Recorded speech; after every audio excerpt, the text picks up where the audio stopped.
Guys ഇന്ന് ഞങ്ങൾ എറണാകുളത്തേക്ക് പോവാണ് കേട്ടോ. ഞങ്ങൾ കാറിലാണ് പോകുന്നത്.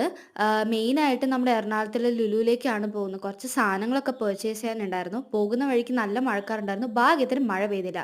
പോകുന്ന വഴിക്ക് എൻ്റെ വാച്ചിൻ്റെ കണ്ണി ഒന്ന് ശരിയാക്കാനുണ്ടായിരുന്നു. അപ്പോൾ അതിന് കൊടുത്ത് അത് ഫിക്സ് ചെയ്തിട്ടാണ് ഞങ്ങൾ നേരെ പോയത്. ഞങ്ങൾ പോകുന്ന വഴി നേരെ ഓക്സിജനിൽ ഒന്ന് കയറി കേട്ടോ. എനിക്ക് ഒരു ലാപ്ടോപ്പ് മേടിക്കാനായിരുന്നു. കുറേ നാളായിട്ട് ഒരു ലാപ്ടോപ്പ് മേടിക്കാൻ വേണ്ടി പ്ലാൻ ഇട്ടിട്ടുണ്ടായിരുന്നു. ഇപ്പോഴാണ് അത് മേടിക്കാൻ പറ്റിയത്. കൂട്ടത്തിൽ അമ്മയ്ക്ക് ഒരു ഫോണും മേടിച്ചു കേട്ടോ. അങ്ങനെ ഞങ്ങളിത് ലുലുവിൻ്റെ പാർക്കിങ്ങിൻ്റെ ഉള്ളിലേക്ക് വന്ന് നേരെ കാറൊക്കെ പാർക്ക് ചെയ്ത് ഞാൻ നേരെ പോയത് KFCയിലോട്ടാണ് ഫുഡ് കഴിക്കാൻ. ഞങ്ങൾ ഫുഡ് വെയിറ്റ് ചെയ്തുകൊണ്ടിരുന്നപ്പോഴാണ് കേട്ടോ എൻ്റെ ഫ്രണ്ട്സ് ലുലു ഉണ്ടെന്ന് പറയുന്നത്. അങ്ങനെ അവരെയും കണ്ടു കേട്ടോ. അങ്ങനെ ഫുഡ് അടിയൊക്കെ കഴിഞ്ഞതിന് ശേഷം ഞങ്ങൾ നേരെ പോയത് ഫാഷൻ സ്റ്റോറിലേക്കാണ്. കാരണം എനിക്കൊരു ചെരുപ്പ് മേടിക്കാനുണ്ടായിരുന്നു ഗൈസ്. പോകുന്ന വഴി ഒന്നും പ്രലോഭിപ്പിക്കാത്തതുകൊണ്ടാണെന്ന് തോന്നുന്നു എൻ്റെ മനസ്സിന് പിടിച്ച ഒരു ചെരുപ്പ് എനിക്ക് അവിടെ കിട്ടിയില്ല ഗൈസ്. എന്നിട്ട് ഞങ്ങൾ ഹൈപ്പർ മാർക്കറ്റിൽ പോയി അമ്മയ്ക്ക് കുറച്ച് പച്ചക്കറിയും സാധനങ്ങളൊക്കെ വാങ്ങാൻ വേണ്ടി കേട്ടോ. അപ്പോൾ ദേ ഇന്നത്തെ വീഡിയോ ഇത്രേ ഉള്ളൂ. ഇഷ്ടപ്പെട്ടാൽ please do like share and subscribe. അതുവരെ എല്ലാവർക്കും ടാറ്റാ.